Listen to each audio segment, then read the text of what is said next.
Imagine a secret nation, hidden in plain sight, a sovereign territory of defiant free people that existed for over 200 years within the United States, yet was never charted on a map or officially recognized by any government. This wasn't a utopian commune or a distant territory. It was a vast, deadly, and unconquerable wilderness that swallowed thousands of escapees from bondage and became the last defiant stronghold against the American South's brutal system of slavery. This forgotten nation was the Great Dismal Swamp, a colossal morass spanning across the Virginia and North Carolina border. For centuries, its heart was the home of the Maroons, a term drawn from the Spanish cimarrones, meaning wild or runaway, which referred to people who had escaped slavery and formed independent settlements. They built communities that thrived on ingenuity and raw survival, a hidden republic with its own commerce, defense, and culture, existing entirely off the grid.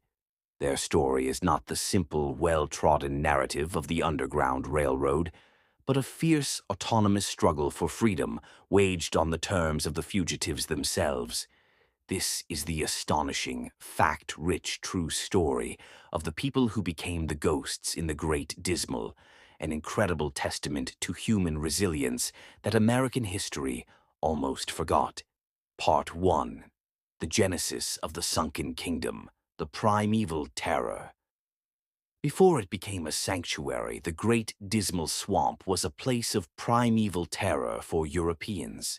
Spanning approximately 2,000 square miles, larger than the state of Rhode Island, it was a hydrological nightmare.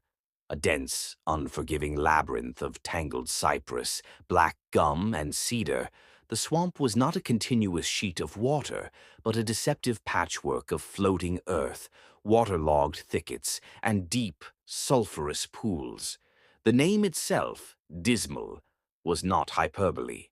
For the colonial settlers of the late 17th century, it represented everything uncivilized, unchristian, and unprofitable.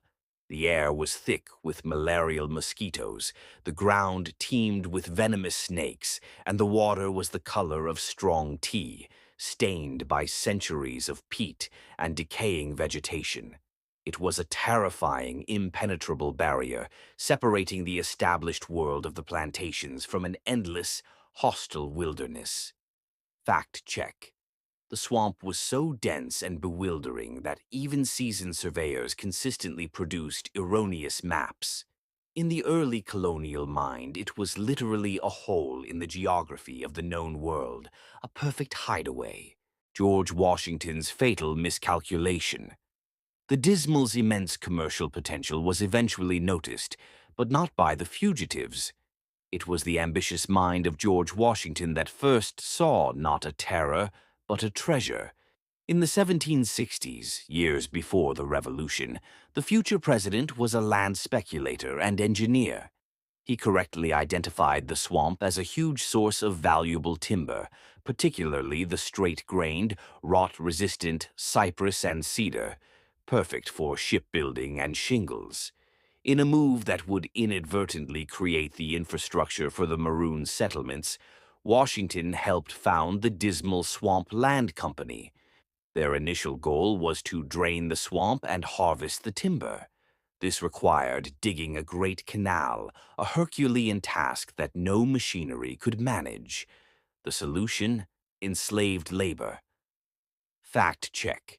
George Washington personally owned a stake in the Dismal Swamp Land Company.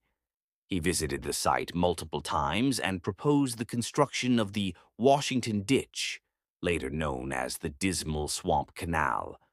The tools and construction methods, including the early attempts to dredge and build shingle camps, were taught to and executed by enslaved men, giving them an intimate, invaluable knowledge of the terrain, its few solid ridges, and its waterways.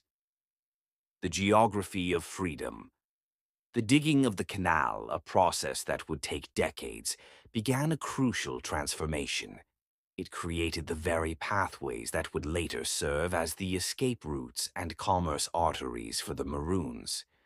The labor was brutal, the conditions deadly. But in the process, the enslaved workers learned every trick of the terrain. The ridges. They discovered the subtle, barely submerged ridges of higher ground, often made of ancient, petrified logs that could support a permanent structure or a hidden camp. The waterways.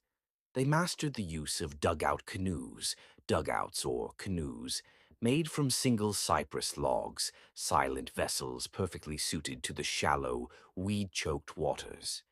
They were undetectable from any distance. The subsistence. They learned how to fish the unique ecosystem of Lake Drummond, the swamp's central mysterious 3,100-acre lake, and forage for the wild hogs and deer that roamed the more stable islands. Maroons in waiting. The swamp, once a place of terror, became a blueprint for liberty. They knew that if they could survive the work, they could survive the escape. For the hundreds who slipped away from the work camps or the surrounding plantations, the Dismal Swamp was not a destination. It was a home. Part 2. Life in the Hidden City. Establishing the Quilombo. The Maroon communities established in the Great Dismal were not merely temporary hiding places. They were stable, often generational settlements known in other parts of the Americas as quilombos, Brazil, or palanques, Spanish America, but simply called camps or islands here. The most successful settlements were built on islands or hummocks, small, relatively dry patches of high ground. These were chosen for their strategic defensibility, accessible by a single hidden trail through the muck or a secret waterway known only to the residents. Fact check. Archaeological surveys have confirmed the existence of these camps. Excavations have uncovered artifacts, including coins, tools, and evidence of long-term habitation, proving the Maroons lived in established communities for decades, not just fleetingly. Some settlements were estimated to have housed dozens of families. The architecture of defiance. The Maroon camps were engineering marvels of necessity. Their structures were built almost entirely from the swamp's abundant resources. Cypress log platforms. Houses were built on platforms or stilts to keep them above the waterline and deter snakes and other predators. Palmetto thatch. Roofs were often expertly woven from palmetto leaves, providing waterproofing that blended seamlessly with the forest canopy. The shingle economy. Crucially, the Maroons didn't just hide, they worked. Using the skills learned in Washington's company, they became expert shingle makers.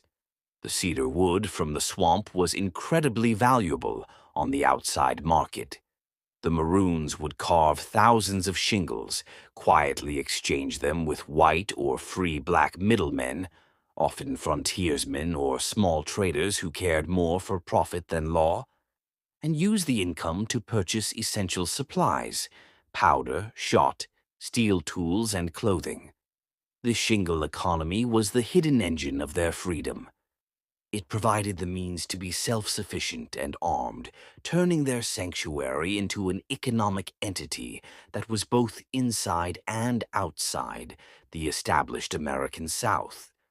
They were not simply surviving. They were trading with their oppressors, using the profits to maintain their independence.